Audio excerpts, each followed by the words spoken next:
অন্যান্য দিনের মতো কাল রাতে আমি শুয়ে থাকতে থাকতে ভাবলাম যাই ডিনারটা করে নিই। কাল রাতে আমার বাড়িতে কেউ ছিল না, আমি একাই ছিলাম।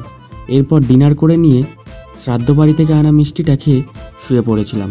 ততক্ষণ পর্যন্ত সব ঠিকই ছিল। এরপর মাঝরাতে ঘুম ভেঙে গেল কোনো একজনের ডাকে। মনে হচ্ছিল আমার নাম ধরে কেউ ডাকছে ছাদ থেকে।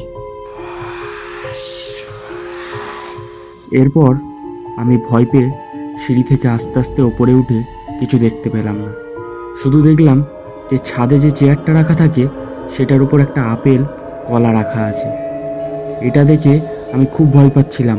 আর তারপরেই হঠাৎই মুষলধারে বৃষ্টি শুরু হয়ে গেল। এরপর আমি ঘরে ঢুকতেই অবাক হয়ে গেলাম, দেখলাম কয়েকটা কালো চুল আমার পায়ের আঙুলে জড়িয়ে আছে। তারপর হঠাৎ মনে হলো ছাদের উপর কেউ যেন হাঁটছে।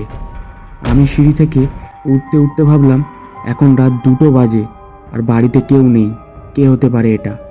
ছাদে উঠে দেখলাম চারিদিকটা পুরো শুনশান, রাস্তায় একটা লোক পর্যন্ত নেই, তাহলে ছাদে কে থাকবে।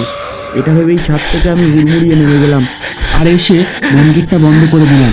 আজ রাতটা আমাকে একাই কাটাতে হবে। তোমরা ভিডিওটায় লাইক করে দিও আর চ্যানেলটা সাবস্ক্রাইব করে দিও। Good night.